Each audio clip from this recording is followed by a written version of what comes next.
Welcome to all of you. Today in this session we are going to discuss about the sampling and aliasing. So what is mean by sampling? We have seen so far the various kinds of analog signals and the different operations carried out on them. We can apply various kinds of transform to analyze the continuous time signal, which is also known as the CT signals. Analog signals are continuous time signals, for example, the sine wave, square wave, pulse signal, etc. For analysis of this kind of signal, we have applied the Fourier transform on them. Okay, so there are various applications in the field of control system, communication, signal processing system, where we need discrete time signal, okay, which is also known as the DT signal. The sampling operation converts continuous time signal into discrete time signal. Okay, sampling of continuous time signal is often performed to manipulate the resulting discrete time signal or for various applications. Okay, so what is mean by sampling? So sampling of continuous time signal is nothing but the digitizing of the time axis with a constant sampling interval Ts. Okay, so what is Ts? It is nothing but the sampling interval. Okay, and the inverse value of this Ts is denoted as Fs, okay, which is nothing but the sampling frequency. So Fs is nothing but 1 upon Ts here. Okay, so the sampling frequency must be properly selected for faithful reconstruction of the analog signal here. Okay, so sampling is also performed on the DT signals.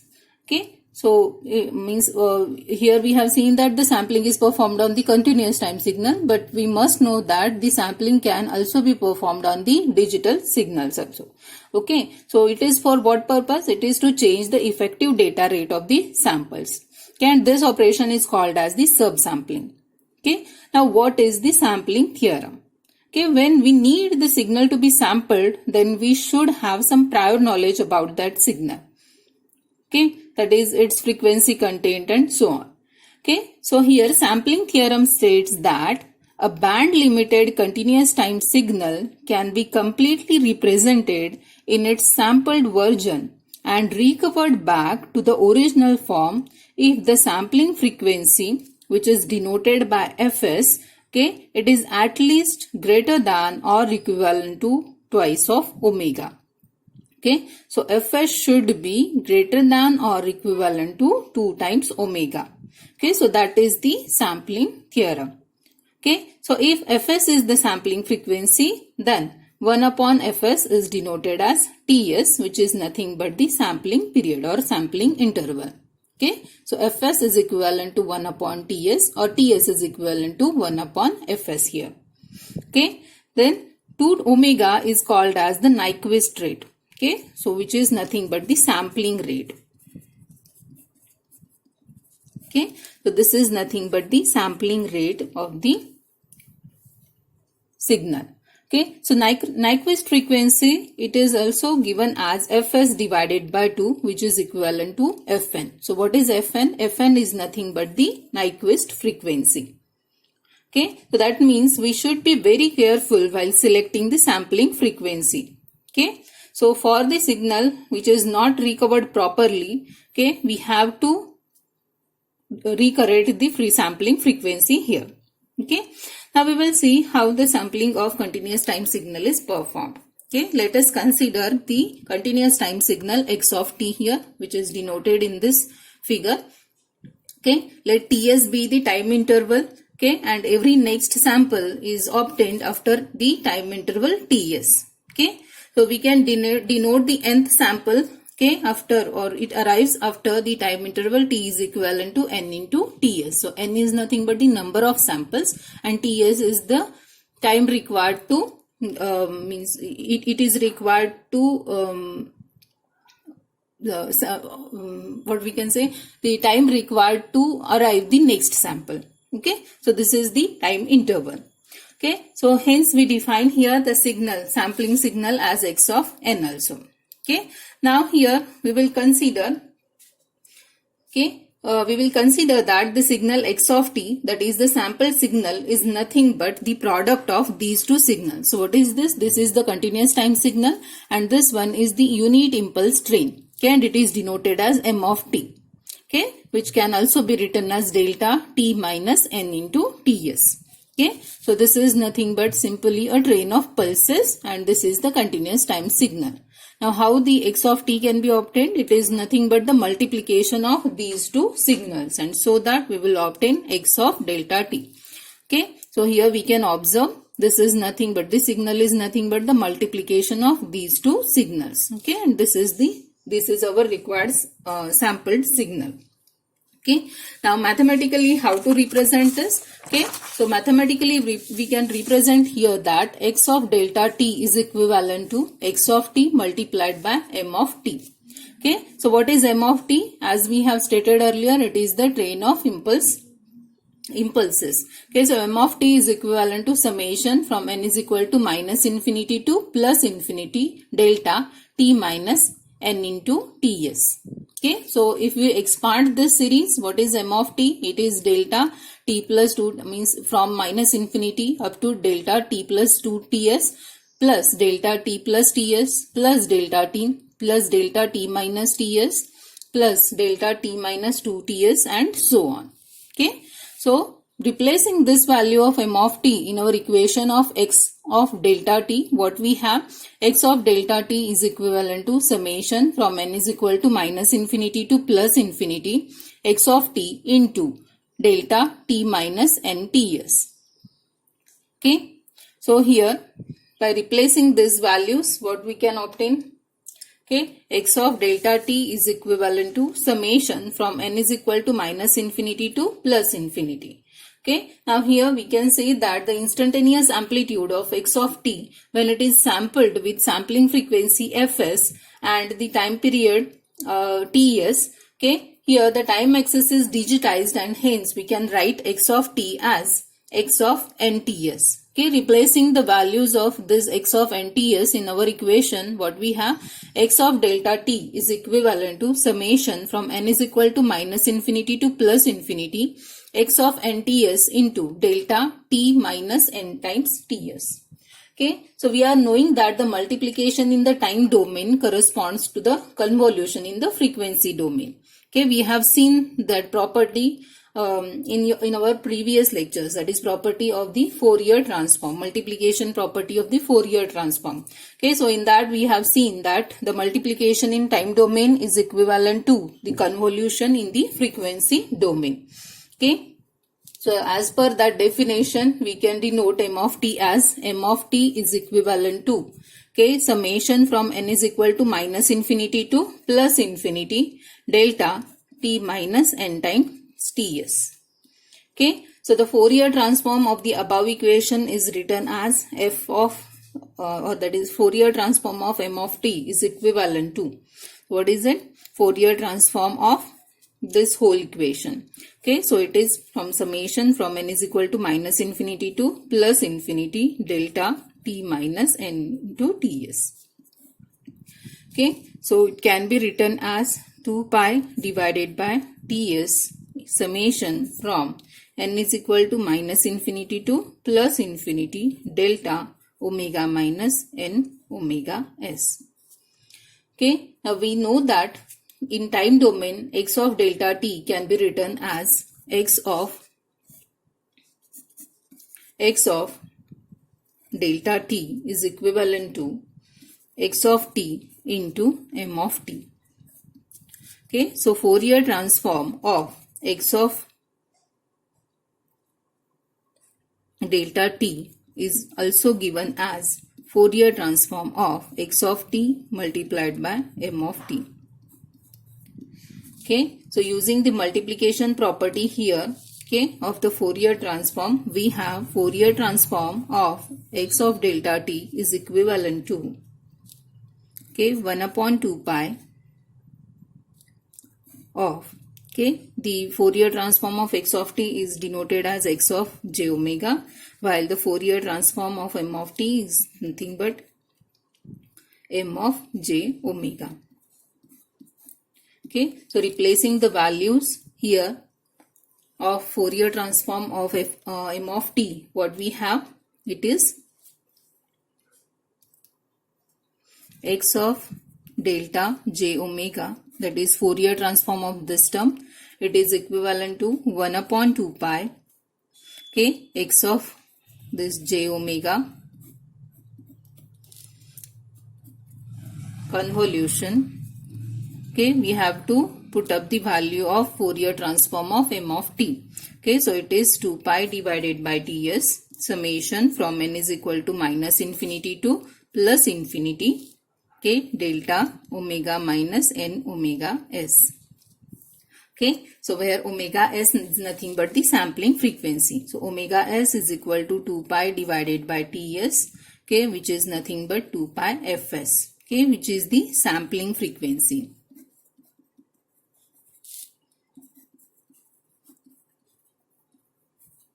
Okay, this is nothing but the sampling frequency here.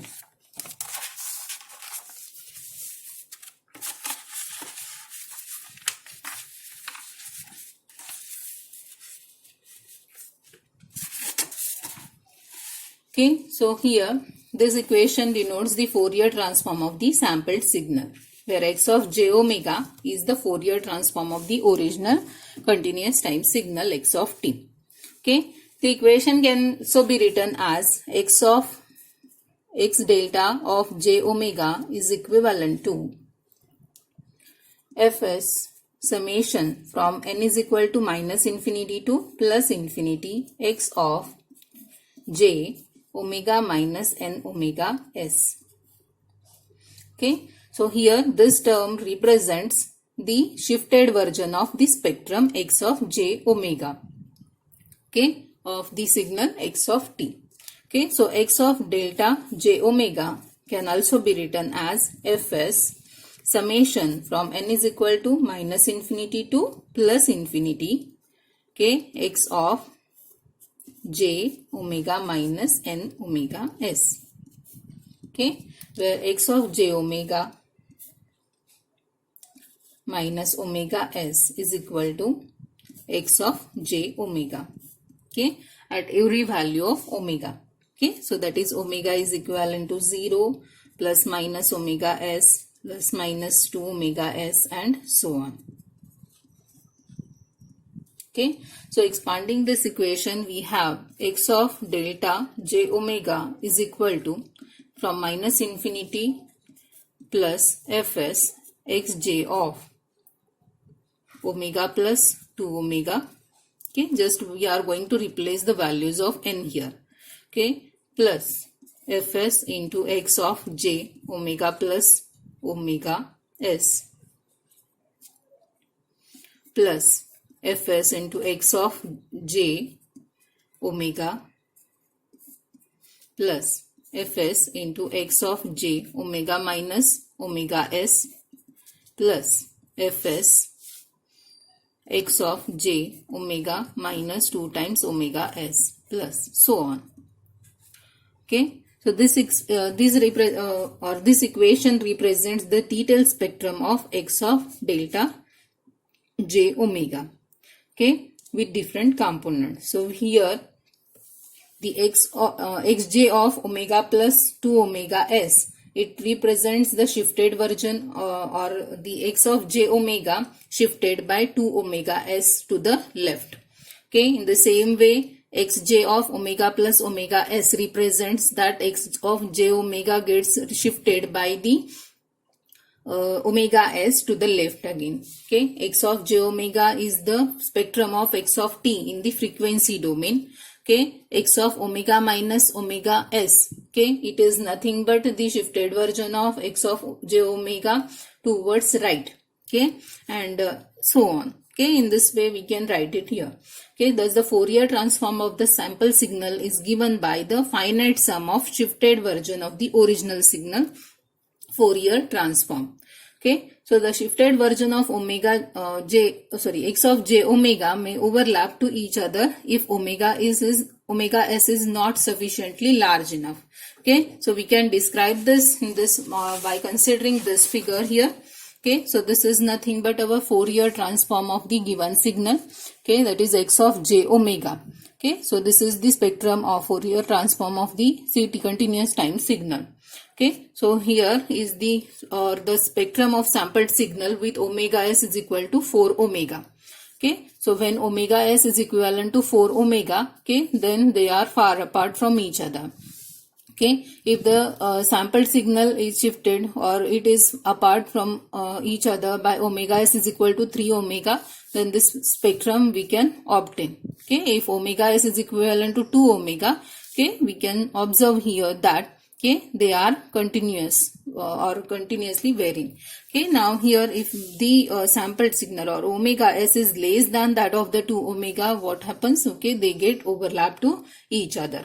Okay, so the shifted version of x of j omega may overlap to each other if omega s is sufficiently large or it is not sufficiently large enough. Okay, so we can assume here that the frequency constant of the signal x of t, okay, as omega lies in between minus omega to plus omega, where omega represents the bandwidth of the signal. Okay, so what is this omega here? It is nothing but the bandwidth of the signal. Okay, so here omega lies in between minus omega to plus omega. Okay, as per the sampling theorem, for faithful reconstruction of the original signal, our omega s must be greater than or equivalent to omega. Okay, so omega s must be greater than or equivalent to omega, that is the bandwidth. Okay, so we can consider the following, or we can consider these figures for illustration here. The effect of varying value of sampling frequency, that is omega s is equivalent to 2 pi fs. Okay, we can obtain the various transforms here. Okay, so this is in the last case here. Okay, if the omega s, that means here the omega s is less than that of the omega, so we have the overlapping samples or overlapping samples which on one another. Okay, so this is known as the aliasing effect. Okay, so this is nothing but the aliasing effect. They get overlap to each other. Okay, so this is the high frequency component aliased as low frequency on the low frequency components. Okay, so here we are getting the distorted frequency spectrum of the sampled signal. Okay, so this is nothing but the aliasing. So to avoid the aliasing, our sampling frequency must be greater than or equivalent to 2 times as that of the omega. Or we have stated earlier that our sampling frequency fs should be greater than or equivalent to 2 times of omega. Okay, so that is the sampling theorem. Okay, now what is the natural or pulse sampling? Okay, that we will see here. Okay, so what is the natural or the pulse sampling?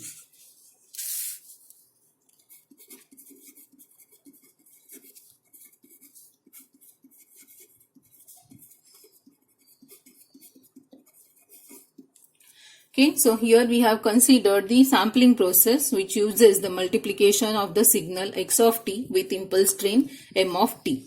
Okay, so how the sampling frequency omega is going to affect the process of the sampling, that also we have seen here. Okay, now we have concluded here that for proper reconstruction of the original signal x of t, okay, we have to sample x of t with the minimum sampling frequency omega s should be greater than or equivalent to 2 times omega. Okay, so where omega is nothing but the bandwidth of the, okay, omega is nothing but the bandwidth of the signal. Okay, so here we can discuss another method of sampling which is called as the natural sampling or the pulse sampling. Okay, so what is this natural sampling? Okay, we will consider the circuit of the pulse sampling here. Okay, so here we are going to consider the DC voltage supply with voltage V. Okay, here one switch is provided.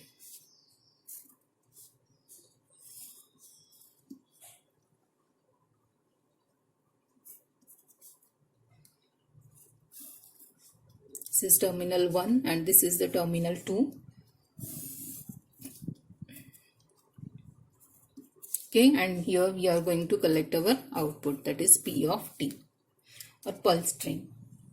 Okay, so this is the circuit of the pulse sampling. Okay, so here switch S is connected to the position 1, okay, for a period of C time, and then grounded to the certain fixed value. Okay, so terminal 2 is grounded and the terminal 1 here is provided. Okay, when the switch is connected to the S, we are getting the output, and when the terminal is or switch is connected to the second terminal, the output is 0. Okay, so if we continue with this process, we have the output P of t, okay, which is generated like this. Okay, when the switch is connected to the terminal 1, okay, the circuit gets completed and we will obtain the output, okay, for the period, okay, for which our switch is connected to the terminal 1. Okay, and when the switch S is connected to the terminal 2, okay, our output is equivalent to 0. Okay, so in this way we will obtain the pulse train at the output, okay, which has the time interval is equivalent to 2. Okay, we will consider that this time interval is equivalent to 2. Okay, and this is nothing but the on time of the switch. Okay, that is when the switch condition is equivalent to 1, and this is nothing but the off time of the switch. Okay, when switch is connected to the terminal 2. Okay, so this is the time interval t. So we can, if we replace the constant DC source with a continuous time signal x of t, then with the concept of with the concept described earlier here, okay, we will obtain the output xs of t, okay, generated in the following figure. Okay, so instead of this DC voltage, suppose we are going to connect here a continuous time signal. Okay, so suppose this is a continuous time signal that we are going to apply at the input. Okay, so this is the signal x of t. Okay, if this signal is applied, okay, to or instead of this DC voltage, what will happen? Okay, when the switch S is closed or it is connected to the terminal 1, okay, then the pulse train or the sampled or the continuous signal will arrive at the output. Okay, suppose here for this time period your signal is, okay, this is our signal. Okay, so suppose for this instant our terminal or switch is connected to the terminal 1. Okay, so for that instant we are going to obtain our output, continuous time output. Here the switch gets closed. Okay, again here when the switch is connected to the terminal 1, again we are getting our output. Again when the switch is connected to the terminal 2, output is 0, and so on. So our output will be like this, in this way. Okay, so you are getting the output only for the period where the switch is connected to the terminal 1. Okay, so our output will be like this. Okay, so your output or sampled signal will be like this, pulse sampled signal. Okay, so the output signal xs of t can be obtained by multiplying the signal x of t with p of t. Okay, so here xs of t is equivalent to x of t multiplied by p of t. Okay, in the same way that we have done earlier. Okay, now what will happen here? P of t is the periodic signal and can be expanded by exponential Fourier series. Okay, so we can write P of t is equivalent to summation from n is equal to minus infinity to plus infinity C of n into e raised to j n omega t. Okay, so we can replace our value, or we can say that P of t is nothing but the pulse train and it is an exponential Fourier series. Okay, so here what is C of n here? It is nothing but the coefficient and it is represented as 1 upon t integral from minus t by 2 to plus t by 2. Okay, P of t multiplied by e raised to minus j n omega t dt. Okay, so the signal P of t in this case can also be represented here as P of t is equivalent to summation from n is equal to minus infinity to plus infinity P of t minus n into t. Okay, so where P of t is equivalent to 1 for the case modulus of t less than t by 2, and it is equivalent to 0 otherwise. Okay, so as stated earlier in the figure. Okay, so what is tau s? Tau s is nothing but the on time, on period. Okay, so here P of t is equivalent to 1 for t. Modulus of t is less than or equivalent to 2 by 2. Okay, and so on. So here we can say Cn, or we can represent Cn as 1 upon t integral from minus t by 2 to plus t by 2. Okay, P of t into e raised to minus j to omega n into t dt. Okay, so as we have stated it earlier. Okay, so 1 upon t can also be represented as minus infinity to plus infinity P of t into e raised to minus j n omega t dt. Okay, so it is nothing but 1 upon t to P of j omega. Okay, so that is nothing but the Fourier transform of P of t. Okay, so Cn can also be represented as 1 upon t P of j n omega s. Okay, for omega is equivalent to n omega s here. Okay, now put the value of Cn in the equation of P of t. So P of t then becomes equivalent to 1 upon t summation from n is equal to minus infinity to plus infinity P of j n omega s, okay, into e raised to j n omega t.